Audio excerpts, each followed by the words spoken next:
ایک آدمی محمود غزنوی کے پاس نا اپنا کیس لے کے آیا، مدعی بن کے آیا. اس نے کہا بادشاہ میرا کیس بڑا نرالا ہے. بادشاہ سلامت نے کہا وہ کس طرح؟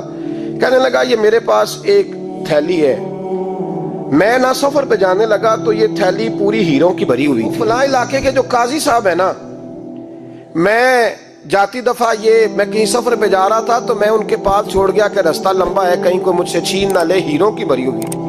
کچھ دنوں کے بعد میں واپس آیا ہوں، قاضی صاحب نے مجھے تھیلی واپس کی ہے تو اس میں ہیروں کی بجائے کھوٹے سکے نکلے.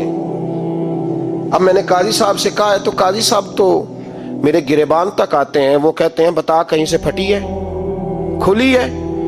وہ جس طرح ٹانکے لگا کے تو نے سی تھی اسی طرح لگے ہوئے ہیں کہ نہیں؟ تو حضور لگے بھی بالکل اسی طرح ہے، نہ پھٹی ہے نہ کھلی ہے. اب میں لٹ گیا ہوں، میری کل عمر کی کمائی ضائع ہو گئی، کھوٹے سکے کہاں اور ہیرے کہاں؟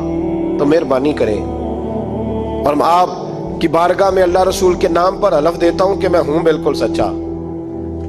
محمود غزنوی کہنے لگے تو جا، تھیلی چھوڑ جا، اور جب میں تجھے بلاؤں گا پھر دوبارہ آنا. وہ شخص چلا گیا. محمود غزنوی اٹھے، دربار برخاست کیا، لوگوں سے کہنے لگے چلے جاؤ، میں 3 دن کے لیے سیر کرنے جا رہا ہوں، 3 دن کے بعد لوٹوں گا. اکیلے جب رہ گئے نا محمود دربار میں تو محبوب نے چھری منگائی. وہ جس تخت پہ بیٹھتے تھے وہاں گدا بچھا ہوا تھا، یہ گدا پڑا ہے نا، وہ گدا بچھا ہوا. تو محمود نے چھری کے ساتھ اس کو پھاڑ ڈالا اور چھری جیب میں رکھی نکل گئے. کہنے لگے میرے بعد کوئی میرے دربار والے احاطے میں داخل نہ ہو. محمود چلے گئے. اب وہ صفائی کرنے والا جب آیا نا، اس نے آ کے دیکھا تو گدا تو پھٹا ہوا ہے. اس نے شور ڈال دیا، پہرے دار بھی آ گئے، فلاں صاحب بھی آ گئے، فلاں صاحب. اس نے کہا وہ خدا کے بندو، اس کا گدا پھٹ گیا ہے، وہ تو مار ڈالے گا. اس نے کہا تھا سوائے صفائی اور نگرانی والے کے دوسرا آئے کوئی نہ، اور یہاں آیا بھی کوئی نہیں. پہلے دن ہی پھٹا ہوا ہے تو لٹکا دے گا سب کو، کیا کریں؟ شور ہو گیا، سارے دربار کے ملازمین اکٹھے ہو گئے. ایک بندہ بولا، کہنے لگا فکر نہ کرو، میں کیسے بندے کو جانتا ہوں، اس طرح سیے گا کہ جس نے پھاڑا ہوگا اسے بھی پتہ نہیں چلے گا کہاں سے پھٹا تھا. ایسا بہترین رفو کرے گا کہ پتہ بھی. اس نے کہا یار ہم سارے 1 مہینے کی تنخواہ دیتے ہیں، تو بندہ بلا.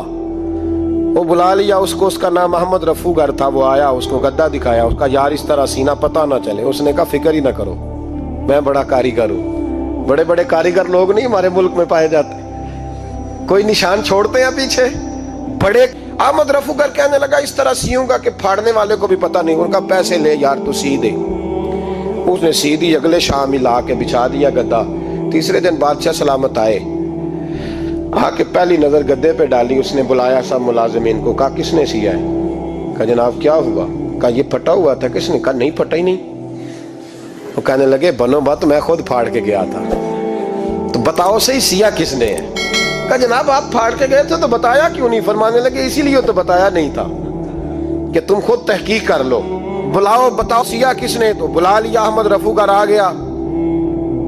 اس کو جب بلا کے سامنے بادشاہ کھڑا کیا، کہا بھئی تم نے سیا ہے؟ کہنے لگا حضور آپ کے سارے ملازم کٹھے ہو کے آئے تھے، میری غلطی کوئی نہیں. کہا نہیں یار تو بڑا کاریگر ہے، میں نے اپنے ہاتھ سے پھاڑا تھا پر مجھے بھی نہیں پتا چل رہا کہاں سے پھٹا تھا. اچھا یہ بتا یہ تھیلی جو ہے یہ بھی تو نے سی تھی؟ اس نے کہا جی آپ کے خادم کا ہی کارنامہ ہے، وہ فلانے علاقے کے قاضی صاحب آئے تھے، اس میں سے ہیرے نکال کے تو کھوٹے سکے بھرے تھے، تو مجھے بھی تھوڑا سا حصہ ملا تھا. محمود نے سارے گواہ بھی اکٹھے کر لیے، ثبوت بھی اکٹھے کر لیے.